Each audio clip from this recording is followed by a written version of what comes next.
সন্তান হত্যার বিচার ছাড়া নির্বাচন নয়, প্রয়োজনে আবারও মাঠে নামার হুঁশিয়ারি দিয়েছেন জুলাই শহীদদের মা বাবা ও স্বজনরা।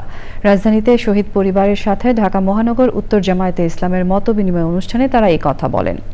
দৈনিক আমার দেশ পত্রিকার সম্পাদক ডক্টর মাহমুদুর রহমান ভারতকে জুলাই হত্যার প্ররোচনাকারী আখ্যা দিয়ে শেখ হাসিনাকে বাংলাদেশে ফেরত পাঠানোর দাবি করেন। কোনো শহীদকে দলীয়করণ না করারও অনুরোধ করেন তিনি। তাফহিমুল ইসলাম রিপোর্টটি আমাদের হাতে এসে পৌঁছেছে, রিপোর্টটি দেখুন।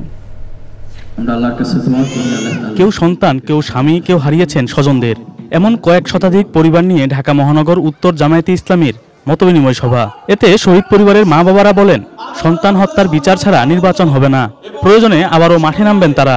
আমার সন্তান চলে গেছে, হাজারো সন্তান আছে, সন্তানদেরকে নিয়েও আমরা মাঠে নেমে এই হত্যাকারীর বিচার এবং শহীদদের সনদ আদায় করে ছাড়বো ইনশাআল্লাহ। যদি আমরা বিচার না নিতে পারি, রাজপথে নামার প্রয়োজন হয়ে গেছে, কারণ 1 বছর হয়ে গেছে, মাত্র 1 বছরের আর মাত্র কয়েকটা দিন বাকি। এই কয়েকদিনের মধ্যে জানি না এই সরকার কি করবে।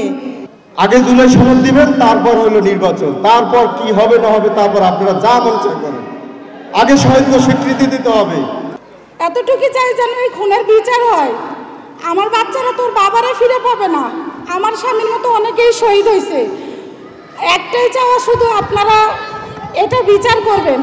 আমরা আশা আকাঙ্ক্ষা যে আমাদের বিচার যেন আমরা সুস্থভাবে পাই। আর সনদ, যে জুলাই সনদ, এটা অতি লম্বে ঘোষণাপত্র। অনুষ্ঠানে প্রধান অতিথি দৈনিক আমার দেশ পত্রিকার সম্পাদক মাহমুদুর রহমান জুলাই শহীদদের দলীয়করণ না করার অনুরোধ জানান। ভারত সরকারের প্রতি এই দাবি জানাচ্ছি, আন্তর্জাতিকভাবে প্রমাণিত হত্যাকারী শেখ হাসিনাকে অনতিবিলম্বে বাংলাদেশে ফেরত পাঠান। আর 2 নম্বর, সকল রাজনৈতিক দলের কাছে আমার একটি নিবেদন আছে, আপনারা আল্লাহর ওয়াস্তে দয়া করে কোনো শহীদকে দলীয়করণ করবেন না। জুলাই অভ্যুত্থানে আহত ও শহীদ পরিবারের জন্য সুরক্ষা আইন করতে সরকারের প্রতি দাবি জানান শহীদ পরিবারের সদস্যরা। তাফহিমুল ইসলাম, চ্যানেল আই, ঢাকা। আগামী 2 থেকে 3 দিন দেশের কোথাও ভারী বৃষ্টিপাতের সম্ভাবনা নেই বলে জানিয়েছে আবহাওয়া অফিস। এরপর উত্তরাঞ্চলে ভারী বৃষ্টিপাত হতে পারে। আবহাওয়া অফিস বলছে, এই মৌসুমী বৃষ্টিপাত বন্যা সৃষ্টিতে প্রভাব ফেলবে না। মিথিলা নাজদিনের রিপোর্ট।